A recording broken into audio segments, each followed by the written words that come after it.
ஸ்ரீதேவியை வெறித்தனமாக காதலித்த ரஜினி இந்த சிம்பிள் காரணத்தால் திருமணம் செய்யவில்லை. மறைந்த நடிகை ஸ்ரீதேவியை நம்மால் எப்படி மறக்க முடியாதோ அதே போல அவரை நன்கு தெரிந்தவர்களாலும் அவர் மீது வைத்திருந்த காதலை மறக்க முடியாது.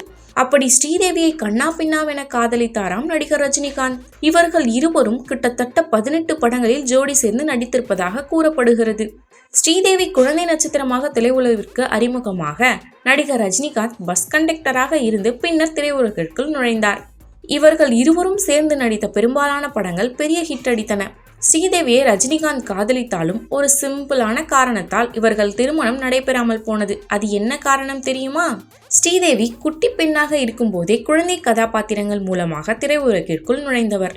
இவரும் ரஜினியும் ராணுவ வீரன், போக்கிரி ராஜா உள்ளிட்ட பல படங்களில் நடித்துள்ளனர். ஸ்ரீதேவியும் ரஜினிகாந்தும் கிட்டத்தட்ட 18 படங்களில் ஜோடி சேர்ந்து நடித்திருந்தாலும் மக்கள் மத்தியில் நீங்கா நினைவாக இருப்பது ஜானி படமும் 3 முடிச்சு படமும் தான். ரஜினிகாந்த் திரையுலகில் வளர்ந்து வரும் நடிகராக இருந்த காலத்தில் ஸ்ரீதேவியின் குடும்பத்தாருக்கு நெருக்கமாக இருந்தார். அடிக்கடி ஸ்ரீதேவியின் தாயாரை சந்திப்பது, ஒன்றாக உணவு அருந்துவது போன்ற விஷயங்கள் நடைபெறும். ரஜினி துவண்டு போயிருந்த சில சமயங்களில் ஸ்ரீதேவியின் தாயார் அவருக்கு ஆதரவு தெரிவித்திருக்கிறார். ஸ்ரீதேவிக்கு 16 வயதான சமயத்தில் ரஜினிகாந்த் அவரை திருமணம் செய்து கொள்ள வேண்டும் என நினைத்தாராம். இதனை மறைந்த தமிழ் பட இயக்குனர் கே. பாலச்சந்தரிடம் கூறியிருக்கிறார் ரஜினிகாந்த். இருவரும் ஸ்ரீதேவியின் வீட்டிற்கு அவரை பெண் கேட்பதற்காக சென்றதாக கூறப்படுகிறது. அது ஸ்ரீதேவியின் வீட்டில் ஒரு விசேஷம் நடந்து கொண்டிருந்த சமயம். ரஜினியும் பாலச்சந்தரும் ஸ்ரீதேவியின் வீட்டை அடைந்த உடனே மின்வெட்டு ஏற்பட்டு விளக்குகள் எரியாமல் போயிருக்கிறது. இதனால் வீடே இருள் சூழ்ந்து காணப்பட்டிருக்கிறது.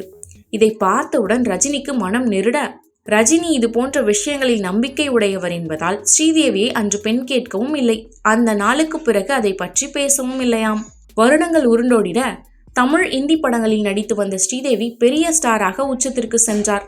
இதற்கிடையில் ரஜினிகாந்த் லதாவை திருமணம் செய்து குழந்தை குடும்பம் என செட்டில் ஆகிவிட்டார். நடிகை ஸ்ரீதேவியோ 33 வயதில் திரைப்பட தயாரிப்பாளர் போனி கபூரை திருமணம் செய்து கொண்டார். இவர்களுக்கு ஜான்வி, குஷி என 2 பெண் குழந்தைகள் உள்ளனர். ஸ்ரீதேவி ரஜினி வாழ்வில் ஒன்று சேரவில்லை என்றாலும் இருவருக்கும் இடையே இருந்த நட்பு பல ஆண்டுகளாக தொடர்ந்தது. 2011ஆம் ஆண்டு ரஜினிகாந்த் உடல்நலம் குன்றி மருத்துவமனையில் சிகிச்சை பெற்று வந்தார். அப்போது அவர் நலம் பெற வேண்டி ஸ்ரீதேவி 7 நாட்கள் விரதம் இருந்தார் எனவும், ரஜினி உடல் நலம் பெற்ற பின் ஷீரடி சாய்பாபா கோயிலுக்கு சென்று தரிசனம் செய்ததாகவும் கூறப்படுகிறது.